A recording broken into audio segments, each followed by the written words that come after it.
Thanks a lot, Coach Bachman. That meant a lot to me. Geez, that made the whole night. Thank you very much. And thank you, Jason, for those kind words. I know Jason was saving some of that material for my eulogy, so I appreciate his remarks while I'm still alive. Jason's always been very loyal to me, whether I deserved it or not. You see, when he was 6 years old, he was our ball boy on the football team. And I will tell you, Tom Brady was not the first quarterback to take air out of the ball. Jason's job was to bring those balls, deflated balls, in on passing plays, and I wasn't always patient with him. I remember one time we were on the team bus coming home from a victory. Jason was celebrating with the rest of the players in the back of the bus, while I sat by myself going over my performance in my head. Jason comes walking down the aisle, takes a seat next to me and says, "Jimmy, I don't know why nobody likes you. I like you." And I said, "Jason, you'll know why when you get older." Jason was an outstanding quarterback in his own right and is currently a chief on the Sheriff's Department. I'm very proud of him. Yay, Jason. Excellent. I want to start off by thanking God and His Son, Jesus Christ. Even though I don't deserve any of the blessings I have received in my life, the Lord continues to provide them. I want to congratulate the other inductees. Coach Beal, who did coach me as a freshman. Great man. Everything that was said, that was unbelievable. Mrs. Gilmore, Mr. Farrar. It's an honor to be included with such a prestigious group of people. I want to thank the Hall of Fame committee for nominating me. And I want to thank them individually because, you know, Covina High School has a rich history. But if nobody is around to document it, talk about it, or showcase it, our history will be lost. You guys have done a great job of keeping this history alive and a cult tradition going. Any success I've ever had or any success I will ever achieve, I owe to my parents. How do you thank two people who sacrificed everything so their children could experience the greatest childhood imaginable? We were a big family in a small house, but we were happy. We were happy because my parents had a simple formula. They didn't give us everything we wanted, but they gave us everything we needed. You know, it's nights like tonight that I'm sad my parents are no longer with us. You see, my father would have enjoyed the kind words spoken about me, and my mom would have actually believed them. I remember when we were very young, we received our first football at Christmas. My father worked 2 jobs to support the 9 kids, so he wasn't home much to show us how to play, but we were so excited. The boys immediately took that football out to the front yard. We began throwing it, punting it, kicking it. I have to admit, we just weren't very good. The man across the street saw what was going on, walked over to our house, and put air in the ball.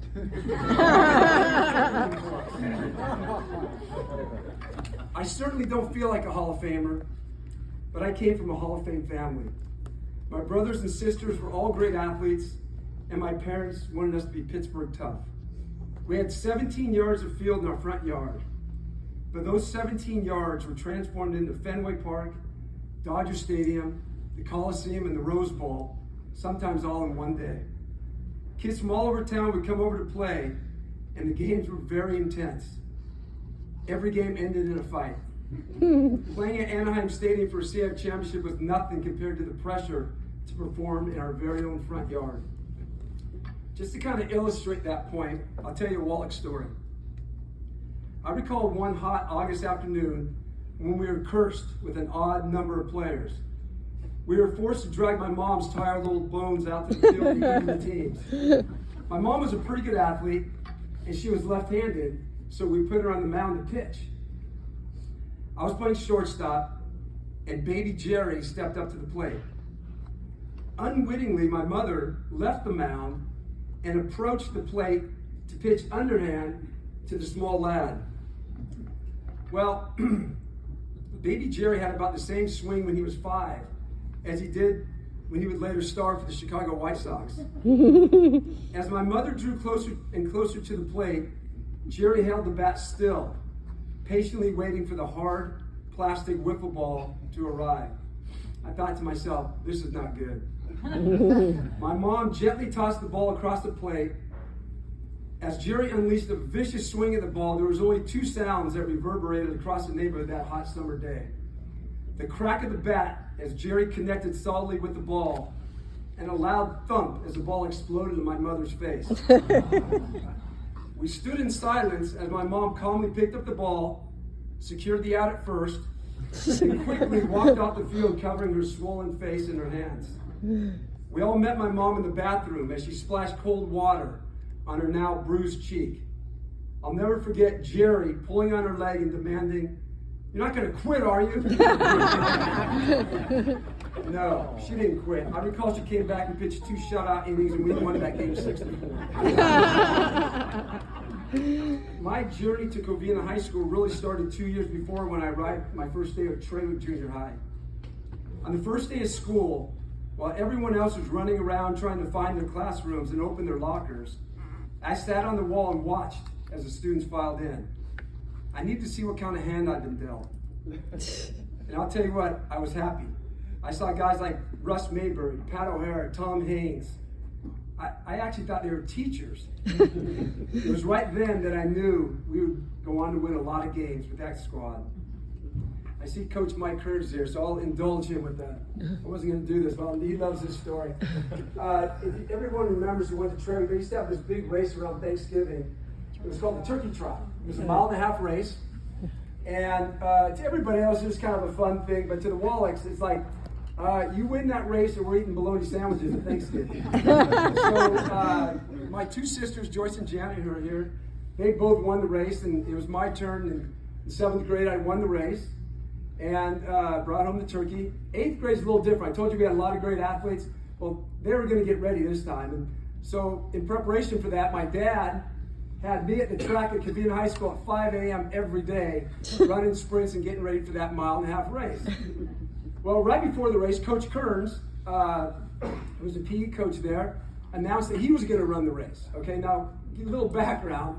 I was like 12 or 13 years old. Coach Kearns was like 30. He ran at the University of Kansas with Jim Ryan.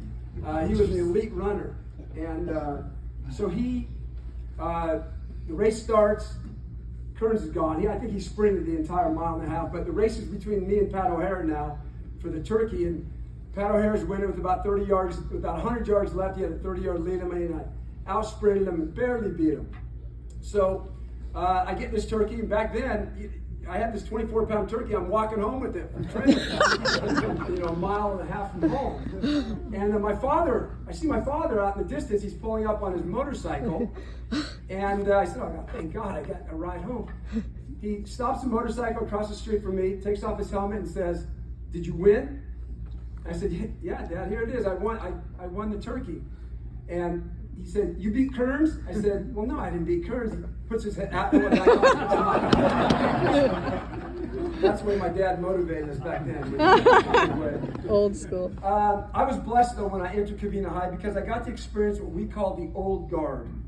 Teachers like Mr. Hayward, Mr. Lester, Mr. Pryor, and Mr. Bates were still there. They believed in showing their students where to look, not telling them what to see. Mrs. Gilmore was a wonderful teacher and an even better person. The thing is, though, I wasn't really good in math. Let's go, okay, you started in 1973, like you're what, 12? Unbelievable. It was great. Back then, Covina was atrocious in football. It was common for them to win only 1 or 2 games a season. They were in the same league as CI powerhouses like Los Altos, West Covina, and South Hills. Covina was known as a basketball and a baseball school at the time. Covina football was like the LA Clippers. You went to the games to see their opponents play.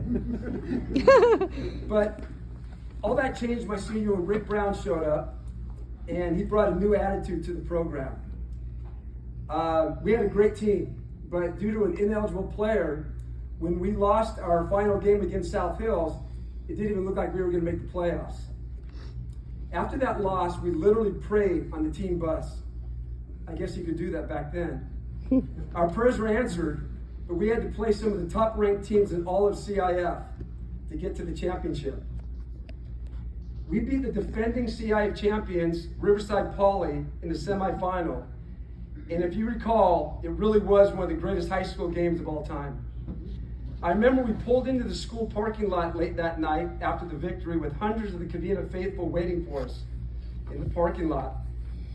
When the bus came to a stop, somebody jumped on the bus and announced South Hills had won the other semifinal and there would be a rematch in the CI championship game. There was a tremendous roar from the bus and everybody was so happy. I sat there quietly thinking, this team has beaten us like 19 straight times. Why is that? The week of the championship game was truly magical, and we really experienced the power of our school and the community in general. We received visits and letters from Covina alumni as far back as the 30s and 40s, encouraging us and letting us know we are all one big family. In a roundabout way, I was introduced to my future wife that week. You see, unfortunately, my wife Donna wasn't able to pass the entrance exam to get into Covina, so she had to go to South Hill. During a pep rally that week, South Hills hung a dummy in effigy from the gym ceiling with my name and number on it. Little did Donna know, less than 10 years later, she would be married to that dummy. We would go on to beat South Hills on that fateful night, the first CIF championship for Covina High since 1929.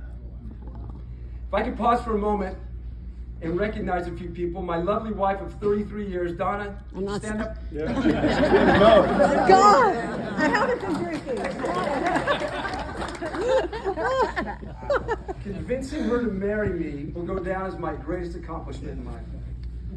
My daughter Mary, one of my 4 children, she's already stand up. She's the ugly one in the family. Many of my brothers and sisters are here. My in-laws Tom and Linda John Domenico. We now reside outside Nashville, Tennessee, but our heart will always be in Covina. Partly because Tennessee doesn't have In-N-Out Burger yet. 2 other people I'd like to recognize: Oscar Berrigan, brought his family; Jeff Perry, who I worked with, that are dear friends of mine from the Sheriff's Department. Those guys were actually real cops. Jason. I was kind of admin guy. Also, so I don't forget, I want to recognize Coach Bill Viverto. Bill Viverto's name is absolutely a baseball genius. His name is synonymous with West Covina summer baseball. Has won more championships than anybody in the history of summer baseball, I'll tell you that much. Different than most athletes, several of the players on the football team went straight to basketball practice the following morning after the championship. There we played for Coach Ray Wilson, who ingrained in us such discipline and teamwork. We were able to win 80% of our games over teams with far more talent. I don't think I ever wanted to win for an individual more than Coach Wilson, because I knew he took the rare losses as hard as I did. I remember as a freshman, he led the team, probably one of the most exciting runs ever, with Jeff Wheeler and Scott McCullum to the semifinals. And it was just a magical year. And Covina basketball, he took over Doc Suter, and he was well suited for it. Coach Wilson, thank you. We were going to baseball after basketball season. Coach Bachman was kind enough to bring me up to the varsity team my sophomore year, and we went on to win the CIF championship at Anaheim Stadium. Covina High baseball was sort of like the Yankees of old. We wore pinstripe uniforms, and teams were always gunning for us because we didn't lose very much. A peculiar tradition that Coach Bachman instituted was we sprinted everywhere. Didn't matter if it was practice or a game. Whether you were going out to your position, heading to the batter's box, or leaving the dugout to the drinking fountain, you sprinted. Some found it strange, and we didn't understand it at the time, but looking back, not only did it keep us in great shape, but it was also very intimidating to the other teams. No baseball team was more prepared than we were. Our practices were long but organized, and we would receive detailed handwritten scouting reports on our opponents from Coach Bachman. As a result, when we walked on the field, we were very confident we would win. We did lose one game, my junior year in the semifinals, to South Torrance. A game that was virtually stolen from us. I know Coach Bachman still loses sleep over it, as do I. But during our senior year, we rolled through the playoffs. We beat a future big league pitcher from El Dorado at Anaheim Stadium to win yet another CI championship. It was a close game though. We were winning 3-2 in the final inning. El Dorado had the bases loaded with a 3-2 count on the batter. With their runners going on the pitch, the batter hits a soft line drive over my head at second base. It was not a difficult catch, but as the years go by, the catch gets more and more dicey. In a few years, I'll probably say I had to climb the outfield wall to bring it down. I also owe my love of writing to Coach Bachman. I'll never forget the first time I turned an essay into him. I thought I was the next Shakespeare. But he humbled me when he returned it replete with corrections made with a red pen. The nice thing about being in Coach Bachman's English class was during the baseball playoffs, he was way too nervous to instruct on game days. So he got a little break. I did learn to write under his tutelage, and it boded well for me as I progressed on the Sheriff's Department. I look back with fond memories of my time at Covina High School, but if there's one thing I could change about my time there, it would be me. I could have been a better student, a better teammate, a better friend, and a more coachable athlete. But rest assured, the values I was taught at my home and reinforced at Covina High School resonated upon graduation and abides with me to this day. And for that, I am eternally grateful to the Cardinal in White. Thank you, and God bless.